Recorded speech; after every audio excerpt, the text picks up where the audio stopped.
نحمده ونستعينه ونستغفره ونؤمن به ونتوكل عليه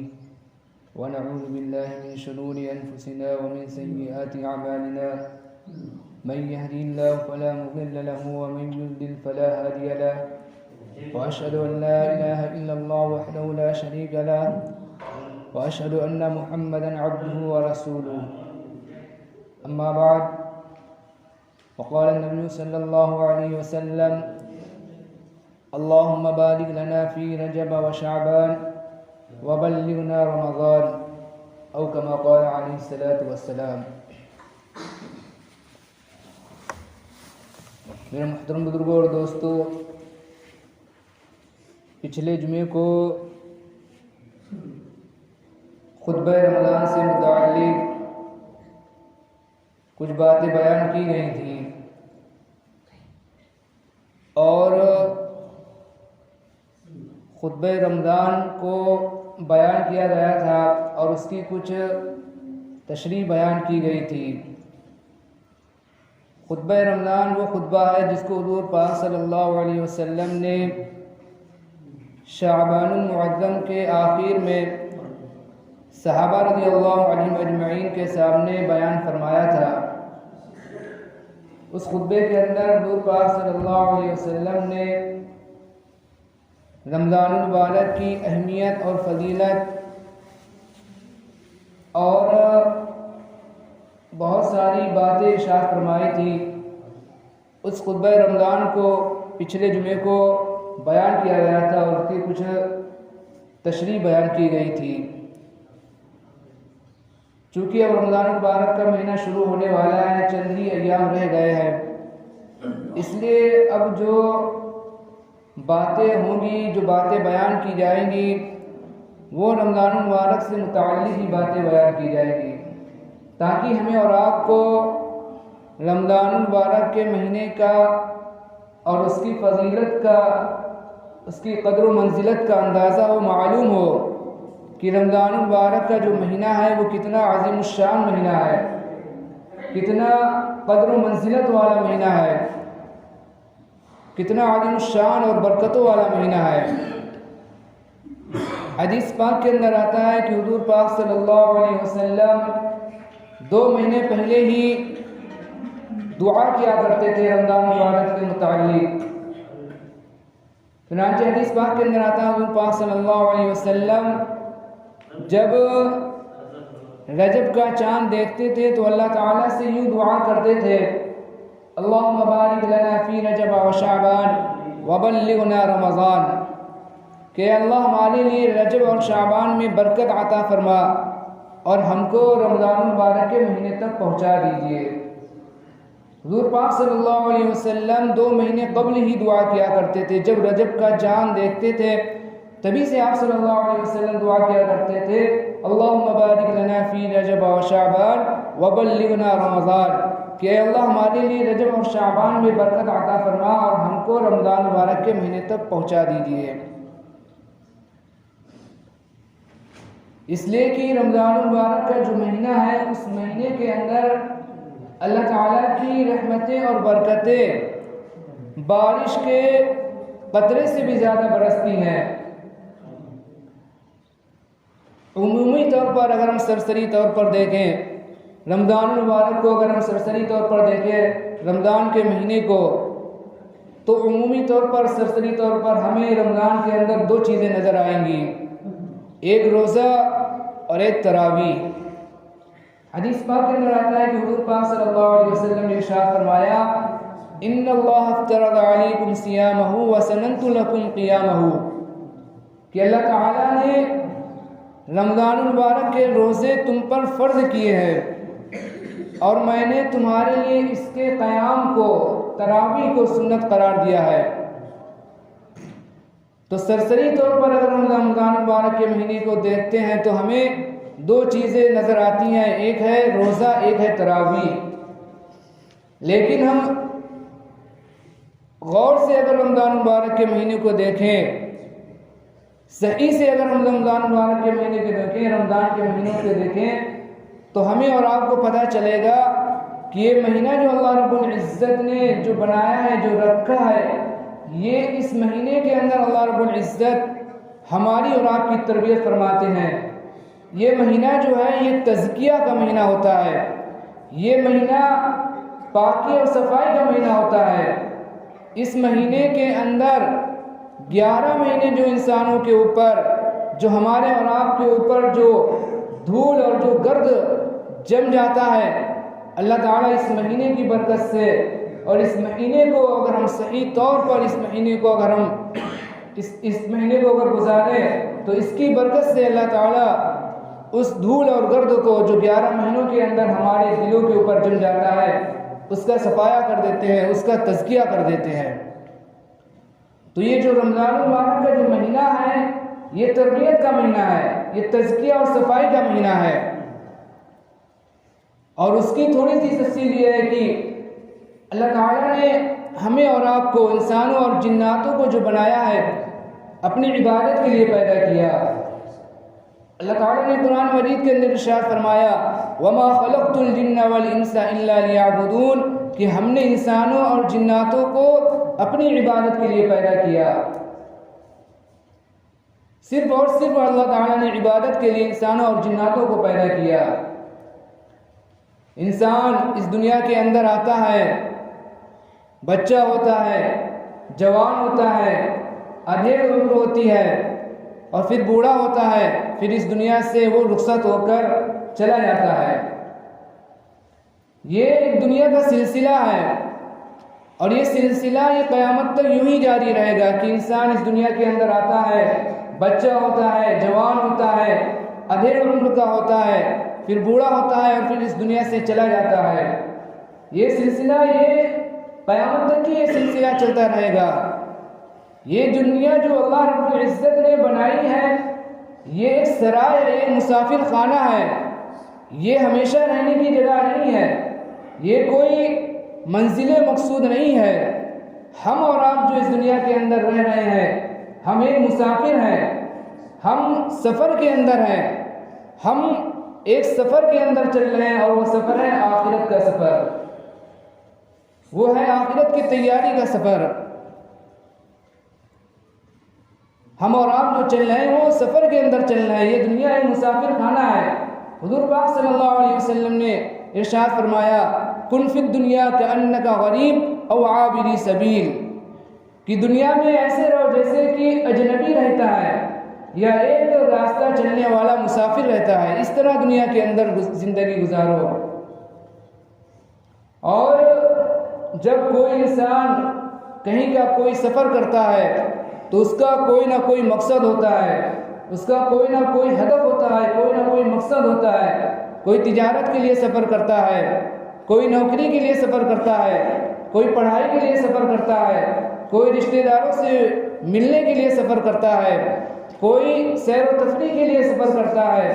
کوئی پڑھنے پڑھانے کے لیے سفر کرتا ہے۔ انسان جو بھی کوئی سفر کرتا ہے تو اس کا کوئی نہ کوئی مقصد ہوتا ہے، کوئی نہ کوئی ہدف ہوتا ہے، تب جا کر وہ سفر کرتا ہے۔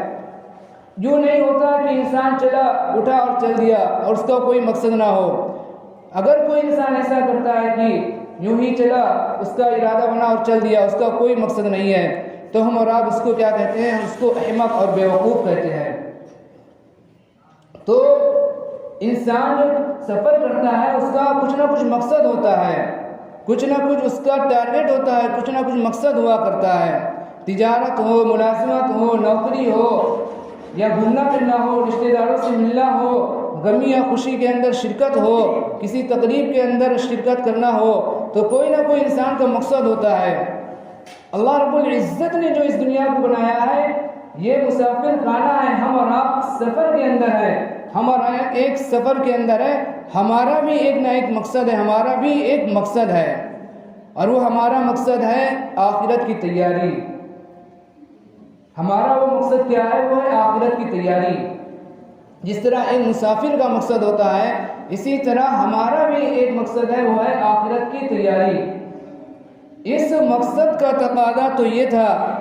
کہ ہم اور آپ اپنی پوری زندگی اللہ رب العزت کی عبادت کے اندر گزار دیتے، پیدائش سے لے کر مرتے دم تک جو ہم اپنی زندگی کا ایک ایک لمحہ، ایک ایک منٹ اور ایک ایک چیز جو ہے اللہ رب العزت کی عبادت کے اندر اور اس کی بندگی کے اندر گزار دیتے.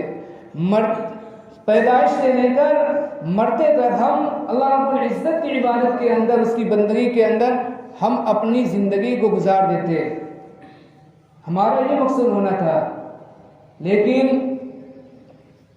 چونکہ انسان کیا ہے، کمزور ہے.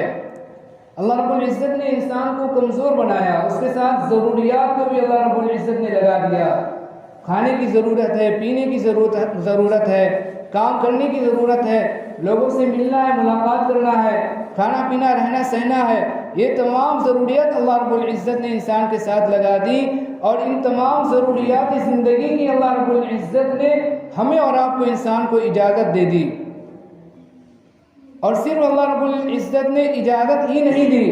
بلکہ اگر ہم ان تمام ضروریات زندگی کو، جن کی اللہ رب العزت نے اجازت دی ہے،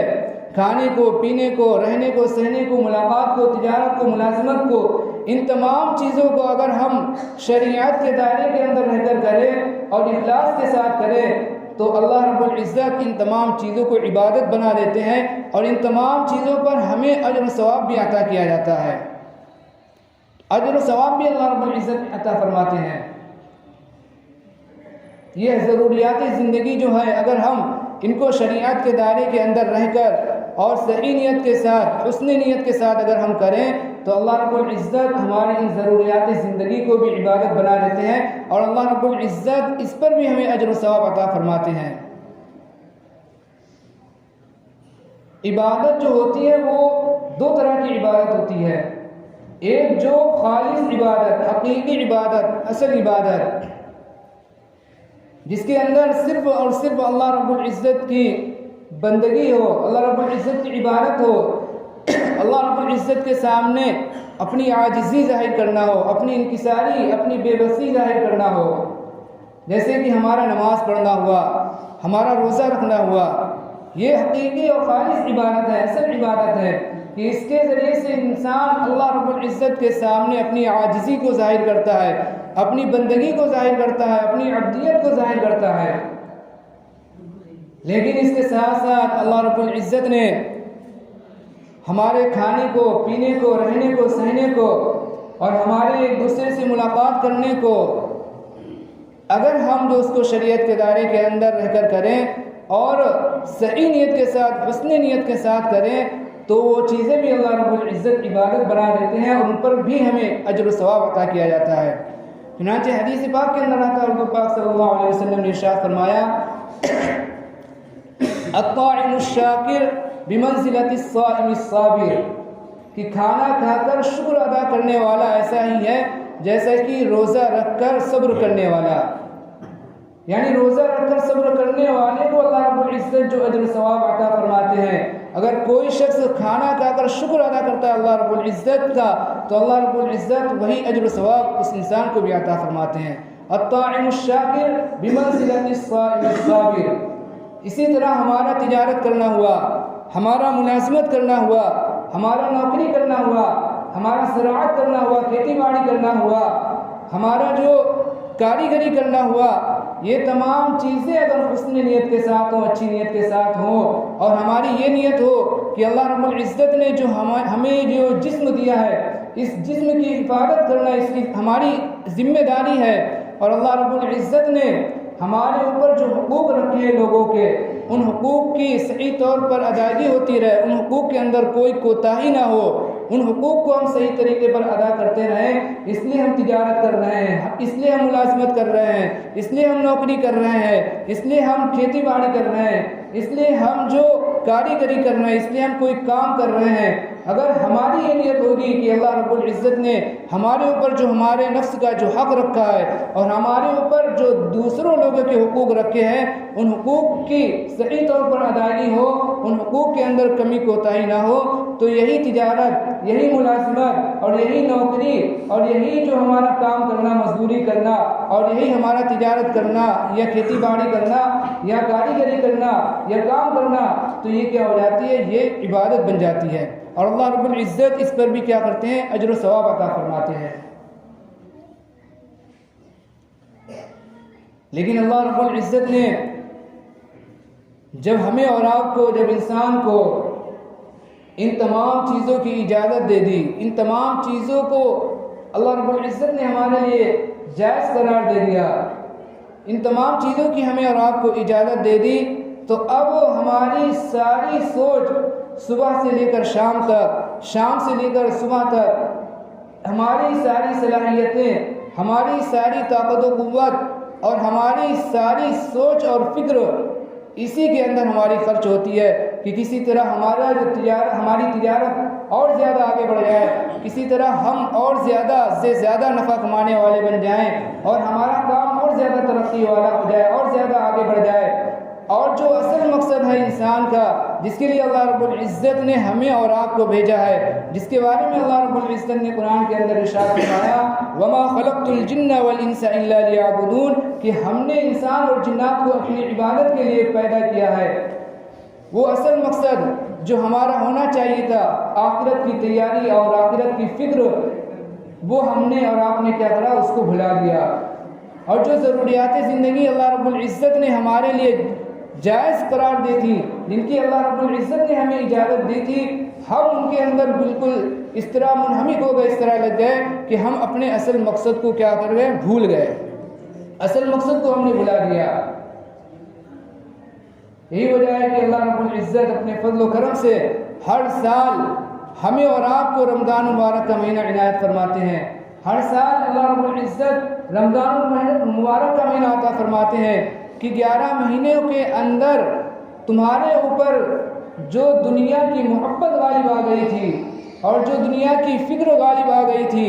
اور جو ہمارے ساتھ تعلق ہونا چاہیے تھا اور جو ہمارے ساتھ قرب ہونا چاہیے تھا، جو ہمارے ساتھ محبت ہونا چاہیے تھی، اس کے اندر جو کمی آ گئی ہے، اللہ رب العزت رمضان المبارک کا مہینہ بھیجتے ہیں کہ جو دنیا کی فکر تمہارے اوپر غالب آ گئی تھی، اس فکر سے نکل کر اب تمہارے اوپر آخرت کی فکر غالب آ جائے، اور جو دنیا کی محبت غالب آ گئی تھی، وہ دنیا کی محبت نکل کر آخرت کی محبت غالب آ جائے، اور جو ہماری محبت ہونا چاہیے تھا تمہارے دلوں کے اندر، اور جو ہمارے ساتھ تمہارا قرب اور تعلق ہونا چاہیے تھا، وہ تعلق اور قرب کے اندر جو کمی آ گئی ہے، اللہ رب العزت یہ رمضان المبارک کا مہینہ بھیجتے ہیں تاکہ اللہ رب العزت کے ساتھ جیسا ہمارا اور آپ کا انسانوں کا تعلق ہونا چاہیے، وہ تعلق پھر دوبارہ سے ہمارا اور آپ کا انسانوں کا اللہ رب العزت کے ساتھ تعلق مضبوط ہو جائے، دوبارہ اللہ رب العزت کے ساتھ وہ تعلق زیادہ سے زیادہ مضبوط ہو جائے۔ اس لیے اللہ رب العزت یہ رمضان المبارک کا مہینہ ہر سال اللہ رب العزت بھیجتے ہیں، عطا فرماتے ہیں۔ اس لیے ہمیں اور آپ کو جو چند دن رہ گئے رمضان المبارک کے، اس کی پہلے سے ہمیں اور آپ کو تیاری کرنی ہے، اور پہلے ہی سے ہمیں اپنا ایک ٹائم ٹیبل بنانا ہے، پہلے سے ہی ہمیں اپنا ایک خاکہ بنانا ہے کہ ہمیں رمضان المبارک کے جو ایام ہیں ان کو کس طرح گزارنا ہے۔ ہم اپنے کام کاج کو بھی تھوڑا وقت آگے پیچھے کر کے اللہ رب العزت کی عبادت کے لیے بھی اپنا کچھ نہ کچھ وقت فارغ کرے، تلاوت کے لیے، ذکر کے لیے، نماز کے لیے اور اللہ تعالیٰ کی عبادت کے لیے بھی ہم اپنا ایک وقت متعین کر لیں، اور ابھی سے ہم اس کے بارے میں کیا کریں، فکر مند ہو جائیں، اور ابھی سے ہم اس کے بارے میں طے کر لیں کہ اللہ تعالیٰ جو ہمیں رمضان مبارک کا مہینہ اتنا بابرکت مہینہ عطا فرمایا ہے، جس کے بارے میں حضور پاک صلی اللہ علیہ وسلم 2 مہینے قبل ہی دعا کیا کرتے تھے، وہ بابرکت مہینہ اللہ رب العزت نے عطا فرمایا ہے، تو ہم یہ ارادہ کریں اور طے کریں کہ اس رمضان مبارک کے مہینے کو ہم اچھے طریقے پر، اخلاص کے ساتھ، صحیح طریقے پر عبادت کے اندر، نماز کے اندر، ذکر و اذکار کے اندر، تلاوت کے اندر انشاءاللہ گزاریں گے۔ وقت ہو گیا ہے۔